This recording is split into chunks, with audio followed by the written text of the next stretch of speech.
Oi, gente, tudo bom? Hoje a gente vai fazer uma revisão das aulas de fisiologia e vai começar pela introdução à fisiologia humana. Então vamos lá começar a pensar sobre fisiologia humana. A gente viu que a fisiologia humana é o estudo dos organismos e dos sistemas que formam o corpo humano. Essa fisiologia humana, então, ela vai estudar o nosso organismo. Esse estudo, ele vai visar tanto a organização e o controle dos órgãos e dos sistemas, como dos organismos em si, podendo estudar até as populações. Então, essa fisiologia humana, quando ela está estudando esse organismo, ela consegue entender como é que a gente consegue sobreviver a extremos de temperatura, como é que a gente consegue se adaptar em tudo aquilo que impacta no funcionamento do nosso corpo.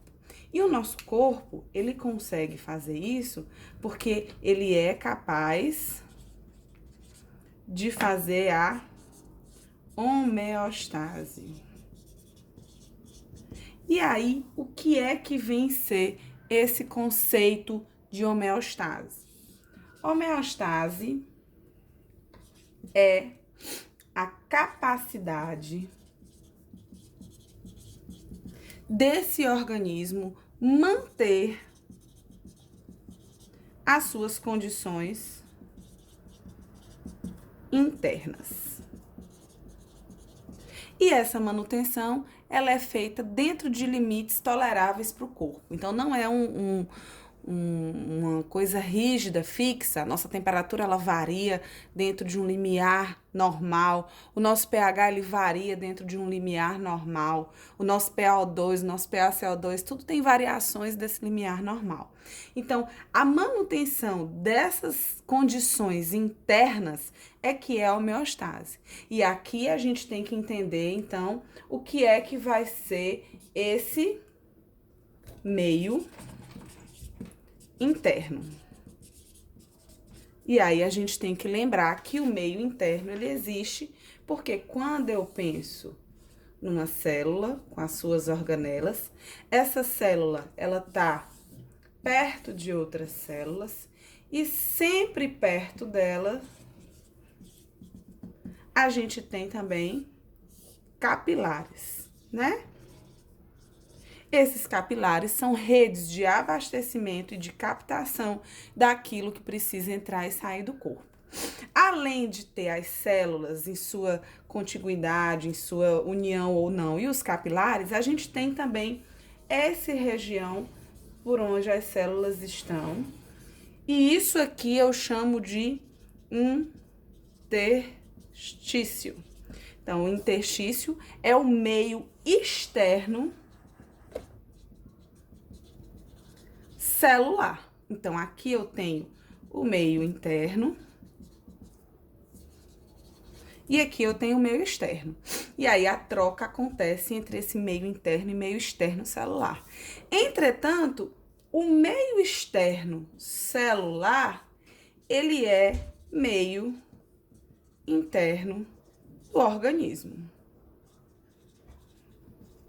Então, a gente precisa entender o que a gente chama de meio interno e de meio externo. A gente pode estar falando de meio interno ou externo celular e a gente pode estar falando de meio interno ou externo ao organismo. Tudo isso aqui é meio interno do organismo, mas o interstício, ele é considerado meio externo celular. E aí, o que é a homeostase? A homeostase, há quem fale que ela vai ser equilíbrio. Mas ela é equilíbrio? Será que é? A gente discutiu isso em sala de aula. A homeostase, ela precisa de 3 coisas. Ela precisa que exista um equilíbrio osmótico. Então, eu preciso ter esse equilíbrio osmótico para que exista a homeostase do meu corpo. E eu preciso ter duas formas de desequilíbrio. Eu tenho o desequilíbrio químico e eu tenho o desequilíbrio elétrico. Então, isso aqui, essas três ações juntas, elas predizem uma homeostase. O equilíbrio osmótico é o equilíbrio da água. Quando eu penso em equilíbrio osmótico, eu entendo que o meu meio interno, ele precisa ser isotônico em relação ao meu meio externo.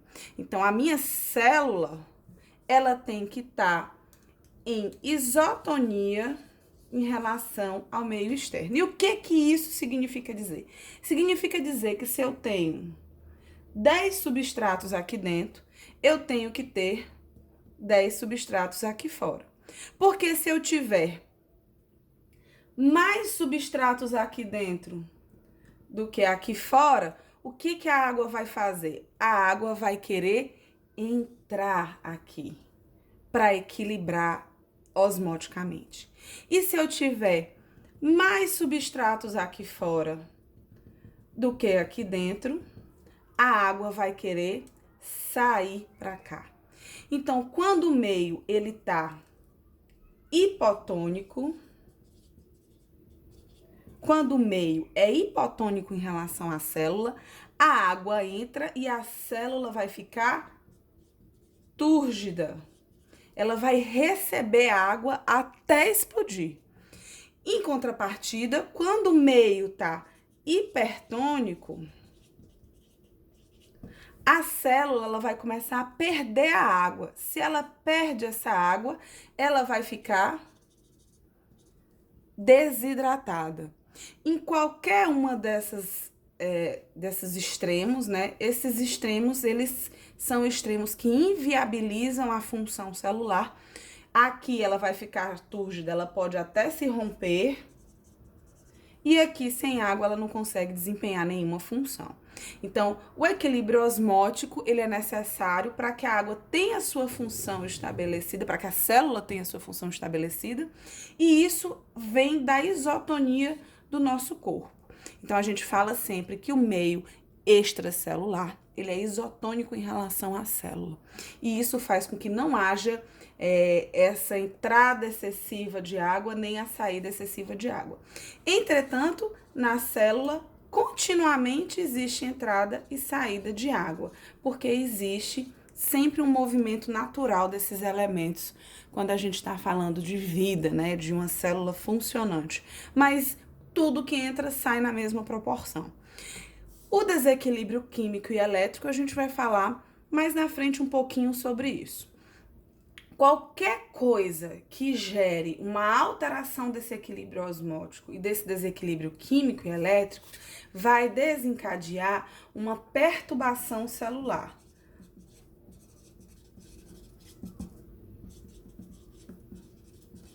Que isso é gerado sempre por um estímulo, certo? Esse estímulo, ele é captado pelo cérebro, então o sistema nervoso central capta isso e vai ordenar uma resposta. Então, esse estímulo que gera uma perturbação celular, ele é captado, vamos supor, a temperatura subiu demais, ou a temperatura caiu, o pH subiu ou o pH desceu, o sistema nervoso central capta através de receptores que eles têm nos órgãos e precisa desencadear essa resposta. Essa resposta a gente chama de quê? Quem lembra? De feedback. Esse feedback, ele pode ser um feedback positivo ou ele pode ser um feedback negativo. No feedback negativo, o que a gente vai ter? O estímulo vai ser inibido. Então, a resposta celular desse feedback negativo vai ser inibir aquilo que causou o estímulo inicialmente. Então, o meu corpo ele vai fazer com que esse estímulo ele seja quebrado. Já no feedback positivo, a gente vai ter um estímulo que vai ser aumentado. Então, aqui no feedback positivo, o que é que eu tenho? Eu tenho uma perturbação da célula, que vai desencadear uma ação celular, que vai gerar mais perturbação celular, que vai gerar mais estímulo para o que está acontecendo. E isso vai desencadear nova perturbação. Então, o feedback positivo, ele gera o que a gente chama de ciclo vicioso, certo? E esse ciclo vicioso, na maioria das vezes, ele é lesivo à célula. Então, a maioria dos feedbacks para controle da homeostase, eles são feedbacks negativos. E aí, a gente pode ter formas diferentes de feedback. Vamos dar aqui 2 exemplos. Primeiro, um exemplo de feedback negativo. Então, vamos supor que você vá para o Canadá, tá? Chique, ganhou dinheiro, foi para o Canadá. Lá no Canadá, você vai encontrar uma temperatura de -5 graus Celsius. Eita, tá frio. Então, os receptores sensoriais, eles vão receber essa informação e vão encaminhar essa informação para o sistema nervoso central, que ele vai originar uma resposta. Quais são as respostas possíveis para o frio? A gente pode ter respostas orgânicas e a gente pode ter respostas comportamentais, porque nós somos seres sociais que também agimos através do comportamento. Então, as respostas orgânicas, você pode ter tremores, você pode ter o eriçamento de pelos. Então, existe a contração dos folículos pilosos, né, dos músculos do folículo piloso, e aí você tem esse calor sendo mantido perto da sua pele. Isso são respostas orgânicas. Como respostas comportamentais, você vai procurar um agasalho, você vai para um lugar mais quente. Como nós somos seres inteligentes que criamos máquinas ao nosso favor, a gente liga o aquecedor, porque o aquecedor é uma máquina que o homem fez para manter a sua homeostase, para ajustar o ambiente interno e ser capaz de manter lá o nosso corpo mais ou menos com 37 graus Celsius, certo? De 36 a 37. Então, essa temperatura corporal, ela é o ideal para o funcionamento do nosso organismo. Se isso aumentar muito, se isso for para 40 graus, a gente começa a ter desnaturação de proteínas. Se isso diminuir muito, a gente deixa de ter funções celulares acontecendo, porque o movimento das moléculas também vai diminuir. Então, essa resposta, ela vai fazer o quê? Ela vai aumentar a temperatura ou ela vai diminuir? Ela vai fazer com que fique mais frio ou menos frio? Ela vai fazer com que fique menos frio. Então, ela vai de encontro a esse estímulo. Ela é contrária ao estímulo. Ela quer fazer esse estímulo cessar. Por isso é que eu chamo de feedback negativo, certo? E a maioria dos nossos sistemas funcionam assim. Já quando a gente pensa no feedback positivo, a gente está falando de ciclos viciosos, onde um estímulo gera uma resposta que vai gerar mais estímulo. Então, se eu tô com frio e o meu corpo gera uma resposta onde eu aumento esse frio, eu vou estar mantendo a homeostase ou eu vou estar em um ciclo vicioso que destrói a homeostase? Eu vou estar num ciclo vicioso que destrói a homeostase. Então, o controle de frio, ele não pode acontecer por feedback positivo. A maioria dos nossos sistemas atua através de feedback negativo para manutenção da homeostase. Entretanto, nós temos alguns exemplos de feedback positivo no nosso corpo. Por exemplo, o parto. Então, quando o bebê tá lá dentro do útero da mãe e ele começa a ter a contração, certo? O bebê tá aqui, tá? Você tá vendo o bebê de cabeça para baixo, aqui é o colo uterino. Então, quando começa a haver a contração da musculatura desencadeada pela ocitocina que foi estimulada pelo próprio bebê, esse bebê ele vai encostar a cabeça no colo uterino e vai fazer esse colo uterino dilatar. Então, o estímulo é de dilatação do colo. A resposta não vai ser inibir isso, a resposta vai gerar mais dilatação. Por quê? Porque você quer que ocorra a expulsão do feto. Para que isso aconteça, eu tenho que ter mais dilatação, né? Isso tem que chegar a 10 centímetros para que o bebê consiga sair. E aí, então, o parto ele acontece via feedback positivo. Então, isso é um exemplo que a gente pode dar de feedback positivo no nosso corpo que vai manter a homeostase. Entretanto, como eu já falei, a maioria dos feedbacks são negativos para manutenção. Se você gostou, diz pro colega que tem revisão, manda ele vir aqui assistir e bons estudos!